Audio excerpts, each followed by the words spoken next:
There was something that hit me hard while I was live streaming after the one on one part two. For years, I framed Kody Brown as a man who mistreated his wives, a bad dad, a failed polygamist. But when you take a step back, it becomes clear that Kody wasn't just exploiting wives, he was exploiting three single mothers. And the only reason it went unnoticed for so long is because it was disguised as plural marriage. Let's strip away the polygamy gloss. The Browns insist this was one big family. Families share responsibilities, they share parenting, they share financial risks. According to Kody and Robin themselves, the children were the mother's responsibilities. The father's relationships were fostered through the mothers.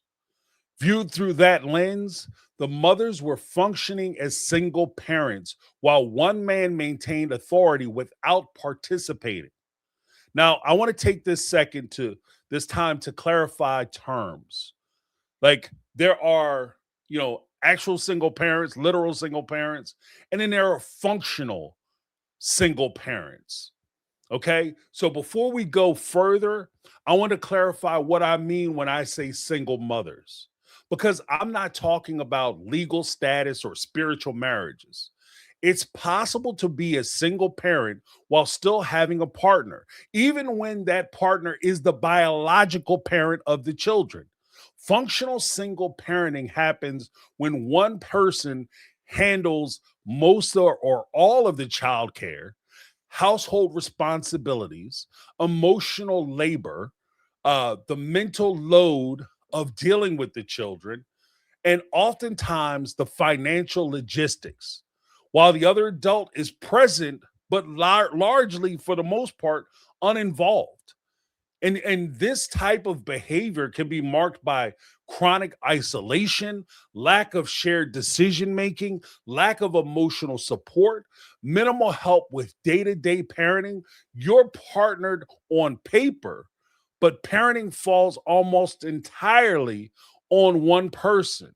In many cases, it's more draining than actually being a single parent because you're not just raising children, you're maintaining the extra weight of a partner who isn't carrying their share. This is the framework we're operating in here. Lived reality, not legal definitions or religious labels.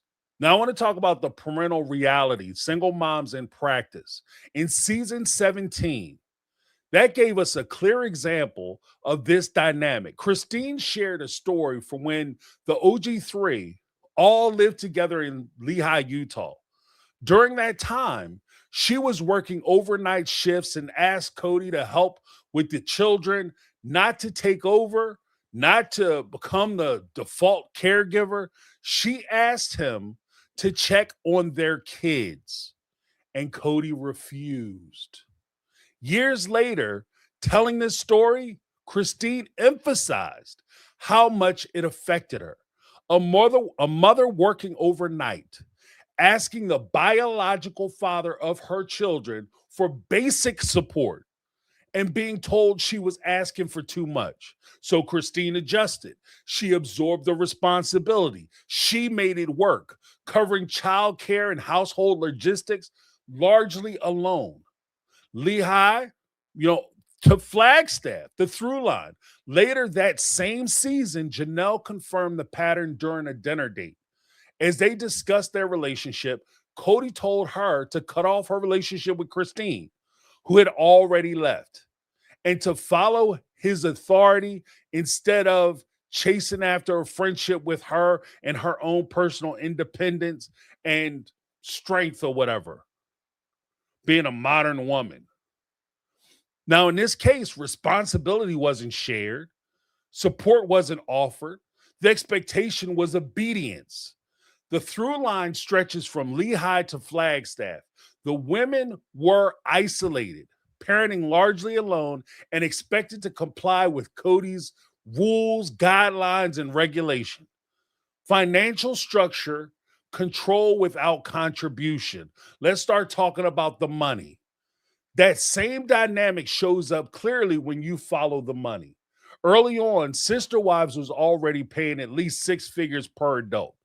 After season 17, contracts were renegotiated and they were reportedly making around $1 million per season each. At multiple points in this family's history, this was a high income household by any stretch of any reasonable standard. And yet, the OG3 still had no protected assets, no guaranteed equity, no financial security, and all of that money, regardless of how much was coming in, was pooled into one account controlled by Kody. If the women wanted more, they had to go out and hustle for it. Kody didn't. Robin didn't. Nowhere in that imbalance was it clearer than in the housing. That's something we can look at. That's something we can document. And speaking of housing, let's talk about the house scam. When the family bought homes in Vegas, Kody's name went on Mary's house, not because he paid for it, but because they were married. Despite that, Mary paid the mortgage alone. When Kody legally married Robin, his name went on Robin's house. But Christine and Janelle's homes never had Kody's name, which explains the urgency to sell and move to Arizona. Where we go one, we go all. Let's talk about the Arizona resetting of ownership. Once in Arizona, Christine insisted on buying a home rather than renting. Suddenly, Kody's name was on her house. Later, she revealed that she paid the down payment, or I should say, repaid the family back for the down payment that she had from an account that she contributed to, by the way. And she paid all the mortgage payments of that house alone. Yet Kody still claimed that he was entitled to the proceeds of that house if it was sold.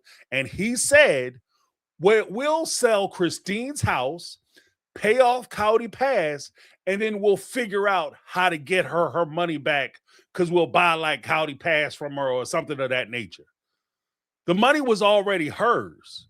She already had it. Why should she take her house, sell her house, get the money, hand it to Kody so he could spend it on something personal for himself, and then try to figure out how she was going to get some of that money back at his leisure?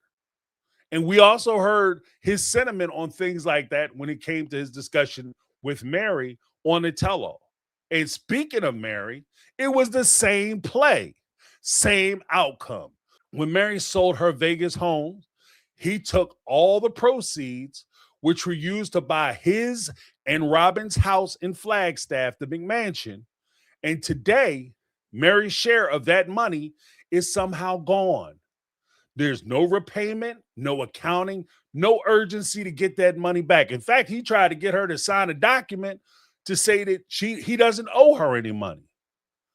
And as we talk about the McMansion, let's talk about the McMansion rental story.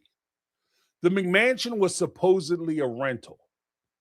The owner wanted to sell. Then Robin's standards limited any options they had as far as renting another property. So they were forced, quote unquote, to buy the McMansion. But the exact same scenario happened previously. Rental, owner sells, suddenly a purchase is required. Timing always aligned with other people's equity being tapped. And every time, Kody's name was on the property. So, for instance, in that one instance where they first moved out to Flagstaff, that property that they were renting short term, all of a sudden they want to put it up for sale. They couldn't buy it because they weren't in a financial situation because some of the other houses hadn't sold yet. So Kody didn't have the down payment. He couldn't flush all that money and equity from those home sales in Vegas into that home. So he had to wait. Then he ran the same play again. That's what I see. And that's what I'm asserting here. Just an observation. And there's a pattern here. Across every house, the women paid, Kody somehow puts his name on it or he puts his stake on it, then the equity disappears. Right? Anything that they put into it, it doesn't matter because somehow Kody should have all of it or control of it because he's the head of the family.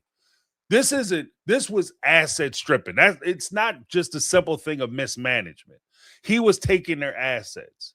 And even speaking of like why they don't have anything or why they had a late start or why they were delayed in being able to acquire things, it's because of early on, because they were financially solely responsible for their own households with very little of Kody's input, they had to absorb all the medical costs and which typically led to bankruptcies or any financial expenditures which got out of control.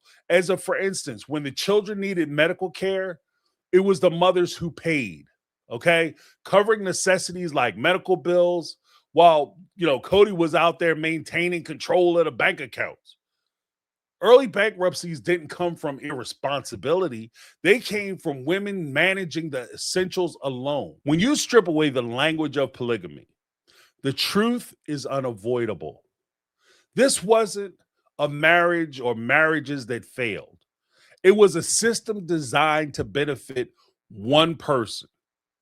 Even while earning 7 figures a season, 3 women were functioning as single mothers, still paying mortgages alone, still covering medical bills alone, still sacrificing stability while being told to wait, trust, and give more money.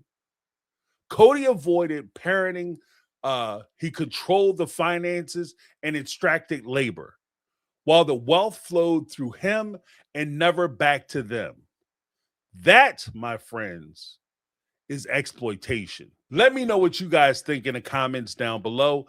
Leave your thoughts, call into the show on Tuesday, or you can leave a speak pipe at speakpipe.com/mytakeonreality. Leave a 90-second message. Let me know what you guys think. That's why he's the GOAT. The GOAT. That's my take. I'm James, and this has been My Take on Reality, and I'm out. 'Cause I've been living life right like I